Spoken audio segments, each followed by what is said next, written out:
Assalamualaikum warahmatullahi wabarakatuh. Alhamdulillahilladzi arsala rasulahu bil huda wa dinil haqq liyudhhirahu 'alad dini kullih wa kafa billahi syahida. Asyhadu an la ilaha illallah wahdahu la syarikalah wa asyhadu anna Muhammadan abduhu wa rasuluh. Allahumma shalli wa sallim ala nabiyyina Muhammad wa ala alihi wa sahbihi ajmain. Jamaah sekalian yang dirahmati Allah, jika Anda ditanya pilih sehat atau sakit, gimana jawabannya? Tentu semua akan menjawab kita pilih sehat daripada sakit. Kalau ditanya pilih kaya atau miskin, gimana jawabannya? Tentu kita semua ingin menjawab kita ingin kaya daripada miskin. Namun kalau pertanyaan itu kita silang, pilih kaya tetapi sekarat atau sehat tapi miskin, melarat, gimana ini jawabannya? Ini pilihan yang sulit. Nah, ini sebenarnya pertanyaan yang mengarahkan kepada kita bagaimana nanti kita mencari solusi terhadap persoalan wabah COVID yang sedang melanda kita. Bagaimana arahnya? Saat ini memang kita sedang diuji dengan wabah penyakit, dengan kesempitan, kesulitan hidup, masalah ekonomi dan sebagainya. Dan pertanyaan tadi ini pertanyaan yang sulit. Namun kalau kita mau mencermati dengan baik, memilih, tentu kita akan mengutamakan penyelamatan jiwa dibanding dari sisi ekonomi, akan mendahulukan, mengutamakan kesehatan daripada sisi ekonominya. Jamaah sekalian yang dirahmati Allah, ada problem dalam penanganan wabah COVID ini. Kita umumnya sebenarnya sudah mengetahui bagaimana seharusnya kita bersikap, bertindak dengan protokol kesehatan yang sering disampaikan, bahwa kita harus sering cuci tangan pakai sabun, menggunakan masker, menjaga jarak, tidak berkerumun, kita menjaga nutrisi kita, cukup istirahat, berolahraga dan sebagainya. Namun ternyata sebagian masyarakat ini belum sepenuhnya mematuhi protokol kesehatan ini. Memang pada awalnya luar biasa semangatnya. Kita melihat satu daerah di lockdown, dijaga gang-gang masuk ke kampung-kampung kita. Setiap yang datang harus cuci tangan terlebih dahulu, kendaraan harus disemprot dan sebagainya. Namun ternyata lama-kelamaan ini semakin luntur dan kendur. Entah karena apa. Mungkin karena sudah merasa jenuh, mungkin juga merasa sudah terbiasa, atau juga mungkin karena terdesak dengan kebutuhan. Ada juga sebagian masyarakat yang mungkin beranggapan bahwa bahaya dari wabah ini tidak ada, atau corona ini nggak ada, atau kalaupun ada, ya itu satu isu yang sebenarnya dibesar-besarkan.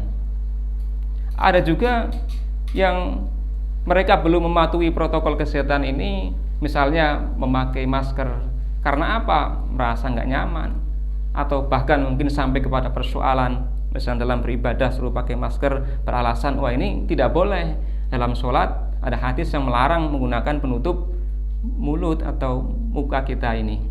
Namun kalau dalam persoalan yang terakhir ini perlu kita cermati bagaimana sesungguhnya kedudukan hadis itu, yang ternyata para ulama menilai bahwa kualitas hadis tersebut adalah lemah, ataupun kalau pada taraf hasan, maka sebenarnya itu adalah dalam konteks yang normal. Sementara hari ini kita dihadapkan pada kondisi yang tidak normal.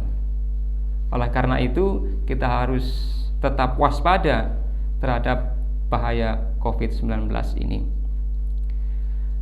Nah, ada juga yang bertanya dalam menghadapi COVID ini, apakah ini murni alamiah, satu yang alamiah atau by design? Ini konspirasi ataukah murni satu musibah? Nah, namun apapun jawabannya, sebenarnya kita harus tetap waspada. Jangan sampai kita underestimate. Nah, yang menyebabkan kita menjadi lengah.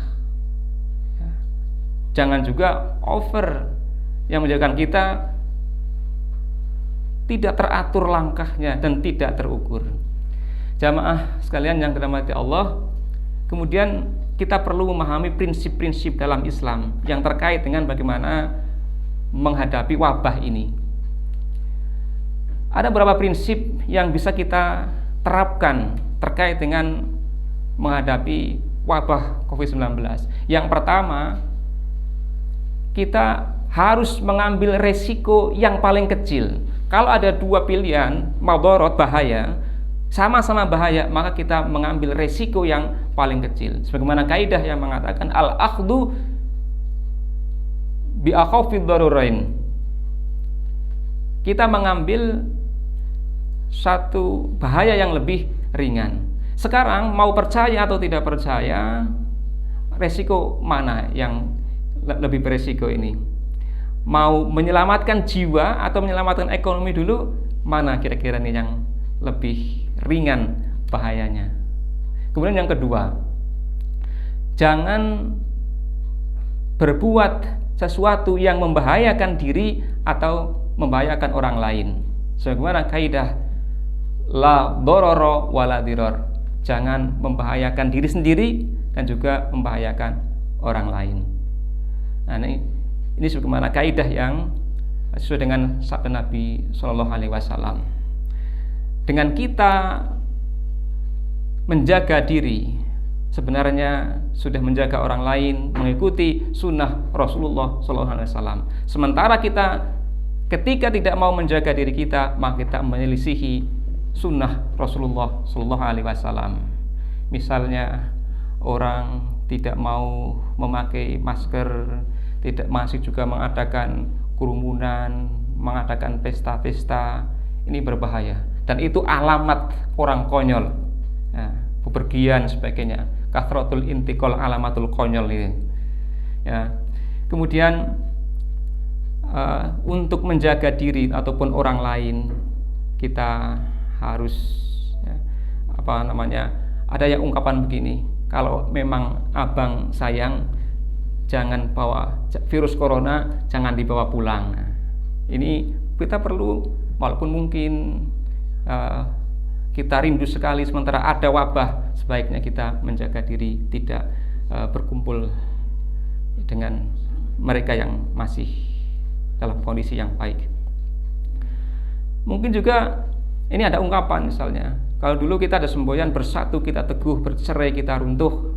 Nah, ini kita perlu tambah dalam konteks wabah ini. Dengan jaga jarak kita aman. Jamaah, kemudian yang ketiga, dalam keadaan darurat, sesuatu yang asalnya dilarang itu bisa menjadi boleh. Ad-daruratu tubihul mahdhurat. Nah, ini satu fleksibilitas yang bisa diterapkan. Tentu tidak untuk aji mumpung, tapi ini untuk kepentingan penyelamatan jiwa. Kemudian yang keempat, jangan mengikuti sesuatu yang tidak berdasarkan ilmu, hanya prasangka atau dzon dan sebagainya. Allah Subhanahu wa taala mengingatkan, wala taqfu ma laisa alaihi wala taqfu ma laisa laka bihi ilm. Inna sam'a wal basara wal fuada kullu ulaika kana anhu mas'ula. Dan janganlah engkau mengikuti sesuatu yang engkau tidak memiliki pengetahuan tentangnya, karena sesungguhnya pendengaran, penglihatan, bahkan hati kita itu nanti akan dimintai pertanggungjawaban oleh Allah Subhanahu wa taala. Mensikapi wabah corona itu seringkali kita tidak berdasarkan dengan ilmu, tapi berdasarkan prasangka, tidak berdasarkan ilmu yang ilmiah, tapi berdasarkan dzon, tidak punya perhitungan. Ini tidak dibenarkan. Ketika kita underestimate, kita tidak punya perhitungan yang benar, maka akhirnya kita teledor, kita lemah. Dulu pernah ada yang mengatakan, virus corona tidak akan masuk ke Indonesia. Kenapa? Izinnya susah. Dulu ada yang mengatakan virus corona tidak akan mengenai orang-orang Indonesia. Kenapa? Karena orang Indonesia itu sudah terbiasa makan makanan sembarangan, ya, makan di pinggir jalan, bakso, mie ayam, bubur, yang di situ mangkoknya itu dicuci dengan air bekas cucian yang memang sudah kecoklatan. Wah, ini udah biasa, udah kebal ini orang Indonesia. Karena salah perhitungan, maka ketika virus itu masuk, wabah itu masuk, kita menjadi kelabakan, tidak karuan akhirnya. Jamaah sekalian yang dirahmati Allah, kemudian bagaimana nih harusnya kita menghadapi atau mengatasi wabah virus ini? Ada orang yang terkadang sangat takut terhadap corona, tetapi di lain sisi ada orang yang mereka teledor, tidak peduli, seakan tidak ada. Ini dua sikap ekstrim yang sama-sama sebenarnya tidak benar. Nah, tentu kita harus tetap waspada dan mengikuti protokol kesehatan dengan cuci tangan pakai sabun, dengan pakai masker, dengan jaga jarak, tidak berkerumun, menjaga diri dengan berolahraga, makan makanan yang sehat dan sebagainya. Selain itu, kita mempertebal iman dan imun kita ini. Perbanyak ibadah, berdoa, melakukan zikir pagi dan petang, karena di situ terdapat doa permohonan kepada Allah agar kita dilindungi dari berbagai mara bahaya. Setelah kita harus bertawakal kepada Allah Subhanahu wa taala. Allah berfirman, "Qul la yusibana illa ma kataballahu lana. Huwa maulana wa 'alallahi falyatawakkalul mu'minun." Katakanlah, ini yang menjadi prinsip kita. Tidak akan menimpa kepada kita sesuatu kecuali yang telah ditetapkan kepada kita. Huwa maulana, dialah Allah yang menjadi pelindung kita. Wa 'alallahi falyatawakkalul mu'minun, dan kepada Allah lah bertawakal orang-orang yang beriman. Jamaah sekalian yang dirahmati Allah, kemudian kita perlu belajar ini dari salafus saleh. Pada masa Khalifah Umar bin Khattab terjadi wabah, penyakit yang disebut ta'un amwas. Wabah ini menyebar dari wilayah atau daerah Amwas di barat Yerusalem, kemudian menyebar kemana-mana, ke Syam, Suriah, bahkan sampai ke Irak. Ini wabah yang ganas. Ketika orang terpapar di pagi hari, sore hari meninggal. Sore hari terjangkit virus ini, wabah ini, paginya sudah meninggal. Begitu ganas sehingga banyak kaum muslimin yang meninggal. Bahkan banyak dari kalangan sahabat Rasulullah yang utama mereka meninggal. Ada Abu Ubaidah bin Jarrah, ada Mu'adz bin Jabal, ada Yazid bin Abi Sufyan, ada Haris bin Hisham, yang bahkan Haris bin Hisham ini dengan 70 anggota keluarganya ketika melakukan perjalanan ke Suriah, habis melakukan Suriah, mereka meninggal. Hampir semuanya, tinggal 4 dari anggota keluarga itu yang selamat.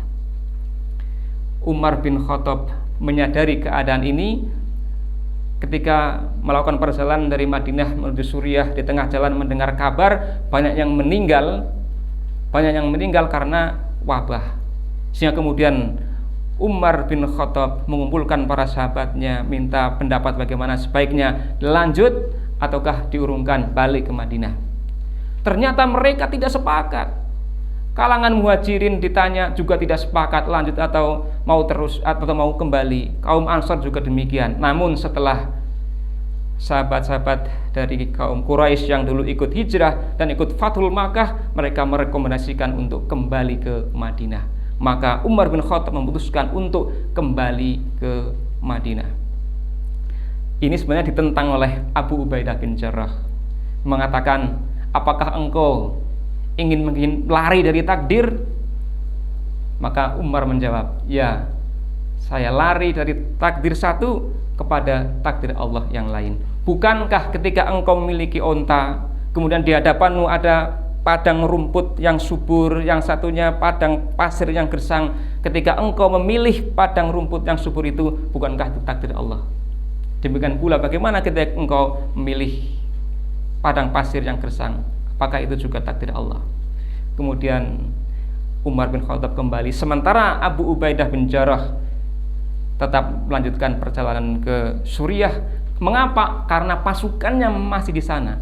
Sebagai seorang panglima, dia tidak ingin pasukannya mengalami kesulitan sendiri. Merasa bertanggung jawab, maka beliau ke Suriah hingga akhirnya wafat di sana. Digantikan dengan Mu'adz bin Jabal sebagai pemimpin, tapi juga kemudian wafat di sana. Setelah itu Umar mengangkat Amr bin As. Ini seorang sahabat yang cerdas, yang biasa menyelesaikan persoalan-persoalan yang pelik, yang tidak bisa dipecahkan oleh orang-orang yang cerdas pada umumnya. Setelah melakukan penelitian, menganalisis, kemudian menyampaikan, wabah ini ketika sudah menjangkit maka seperti kobaran api. Untuk itu, untuk menghindarinya, maka hendaklah kalian pergi ke gunung-gunung, ke bukit-bukit berpencar. Kemudian anjuran dilaksanakan, maka lama-kelamaan mulai reda dan akhirnya hilang. Ini yang bisa menjadikan pelajaran buat kita bagaimana menghadapi wabah virus corona yang ternyata di zaman para sahabat pun terjadi. Demikian yang bisa kami sampaikan, mudah-mudahan ada manfaatnya. Kurang lebihnya mohon maaf. Billahi taufiq wal hidayah. Wassalamualaikum warahmatullahi wabarakatuh.